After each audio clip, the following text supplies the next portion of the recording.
허턴이 말하면 모두가 귀를 기울이지만 허턴이라는 사람이 굉장히 예측을 잘하는 사람 같아요. 이 책에서 얘기하면. 예측을 굉장히 잘하는 경제 전문가였나 봅니다. 바로 이것이 문제다. 그가 말하면 모두 잠들어야 한다. 누군가 시장을 예측할 때 우리는 귀를 기울이는 대신 코를 골아야 된다. 시장을 예측하는 사람이 나올 때는 어때요? 귀를 기울이지 말고 코를 골아라. 예. 피터 린치가 이런 거 보면, 이런 면에서 보면 피터 린치만의 어떤 그 문장이 있는 것 같아요. 피터 린치가 꼭 이런 식으로 잘 얘기를 하죠. 재밌게. 예. 듣지 말라는 거죠. 자신의 육감을 믿지 말고 자제력을 발휘해서 육감을 무시하라. 육감을 무시하라고 얘기했습니다. 육감을 무시하라는데 육감을 자꾸 발동시키면 안 되겠죠. 회사가 사정이 근본적으로 바뀌지 않는 한 주식을 계속 보유하라. 계속 보유하라. 이거는 필수하면 해야 되겠는데요. 그래서 수익을 내는 가장 큰 원동력이 뭐였습니까? 회사 사정이 근본적으로 바뀌지 않는 한 계속 주식을 보유하다 보니까 어때요? 10버거짜리가 나오잖아요. 그죠? 5루타, 7루타, 10루타짜리 종목이 나온다는 거죠. 그렇죠. 믿음을 가지고 필사하셔야죠. 그래서 굉장히 중요한 얘기를 하고 있는 겁니다. 이런 자질들이 필요하다는 겁니다. 여러분들이 이걸 자꾸 체크해 봐야 돼요. 주식을 자꾸 못 가는데 어떻게 해야 되죠? 그래서 내 상태, 나의 어떤 투자자로서의 자질들이 어떤지를 한번 곰곰이 한번 생각을 해봐야 됩니다. 이런 책을 읽으면서. 굉장히 좋은 내용이죠. 그래서 해줄 때까지 가져가는 겁니다. 쉽게 얘기하면. 자, 148페이지. 지금 시장이 좋은지 묻지 마라. 분명히 말할 수 있는 것은 주식시장을 예측한다고 해서 주식으로 돈을 벌 수 있는 것은 아니라는 사실이다. 주식시장 예측이 내가 해야 할 일이었다면 나는 한 푼도 벌지 못했을 것이다.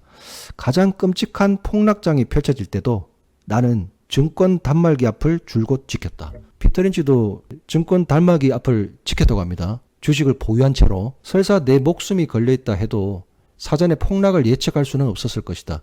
1987년 한여름 나는 1000포인트 하락이 임박했다는 것을 아무에게도 경고하지 않았다. 나 자신도 전혀 몰랐기 때문이다. 나만 예측에 실패한 것은 아니었다. 무식한 사람이 몰려다닌다는 말이 있듯 수많은 전문가도 무더기로 예측에 실패했다. 블랙먼데이 얘기하는 거죠. 블랙먼데이 하루 만에 다우지수가 22%가 폭락을 했잖아요. 1000포인트가 폭락을 한 거죠.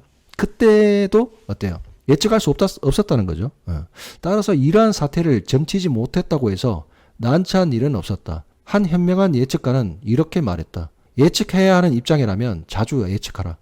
10월에 시장이 붕괴될 것이라고 내게 알려준 사람은 한 명도 없었다. 10월에 주가가 많이 조정을 하나 보네요. 이때도 1987년도 10월이었죠. 블랙먼데이도 10월 달에 일어났습니다. 만일 사전에 시장 붕괴를 예측했다고 주장하는 사람들이 자신의 주식을 모두 팔았다면 시장은 이들의 매물 때문에 훨씬 더 일찍 붕괴했을 것이다. 해마다 나는 수천 개의 회사의 임원들과 의견을 나누고 신문에 실린 금투자자, 금리 전문가, 연방준비제도 연구자, 금융예언가의 다양한 글을 읽는다. 수많은 전문가는 과매수 지표, 과매도 지표, 머리 어깨 패턴, 풋콜 비율, 연방준비제도 통화 공급 정책, 해외 투자를 분석하고 전체 별자리의 움직임이나 참나무에 낀 이끼까지 살핀다.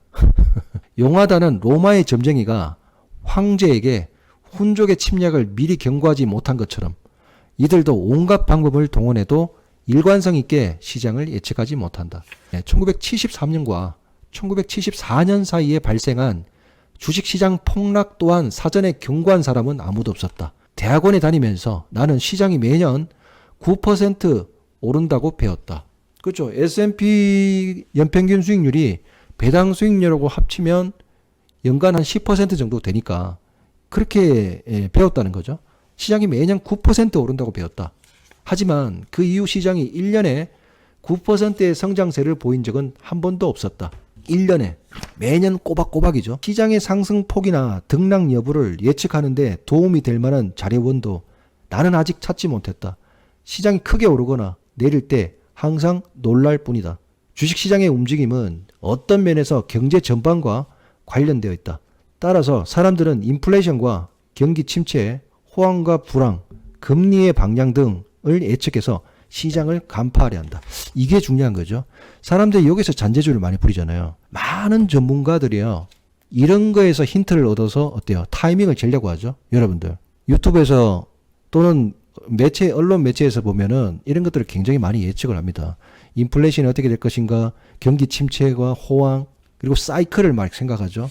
금리 방향을 예측하면서 시장에서 타이밍을 많이 재죠. 이런 행동을 하지 말라는 겁니다. 소용없는 짓이라고 얘기하는 거예요. 물론 금리와 주식시장 사이에는 밀접한 상관관계가 있다. 물론 있죠. 예. 그러나 누가 금리를 확실하게 예측할 수 있겠는가? 미국에는 경제학자가 6만 명이나 있다. 이들 중 대부분은 정규직으로 고용된 직장인 신분으로 경기 침체와 금리를 예측한다. 만일 이들이 연속해서 2번만 정확하게 예측한다면 지금쯤 백만장자가 되어 있을 것이다. 근데 전문가들이 왜 자꾸 예측하려고 할까요? 왜 예측해도 소용없는 것들을 자꾸 예측하려고 하죠? 그 이유가 뭡니까? 사람들이 좋아하기 때문입니다. 대중들이 굉장히 이런 걸 좋아해요. 경제 지표를 가지고 주식시장이 앞으로 어떻게 될 것이라는 거를 그거 듣기를 굉장히 좋아하죠. 그래서 재밌죠. 뭔가 있어 보이고 특별한 정보처럼 보이는 거죠. 불황이 5년마다 찾아온다는 이론도 있다. 하지만 지금까지 그런 식으로 호황과 불황의 패턴이 관찰된 적은 없다. 헌법에 5년마다 불황을 맞이해야 한다는 조항이 있을 리도 없다. 물론 불황이 시작되기 직전에 누군가 경고를 해준다면 포트폴리오를 조정할 수 있으니 무척이나 좋을 것이다. 하지만 내가 불황을 정확히 예측할 가능성은 없다. 어떤 사람은 불황이 끝났거나 강세장이 새롭게 들썩이기 시작한다는 신호로 누군가 배를 울려주기를 기대한다. 그러니까 이제 강세장 시작됐어요. 시작됐으니까 들어오세요. 이런 신호를 기다린다는 거죠. 예. 하지만 그러한 벨은 절대로 울리지 않을 것이다. 상황이 명확해진 시점에는 이미 늦었다는 사실을 기억하라. 그래서 버핏이 하는 얘기하고 굉장히 같은 맥락이죠.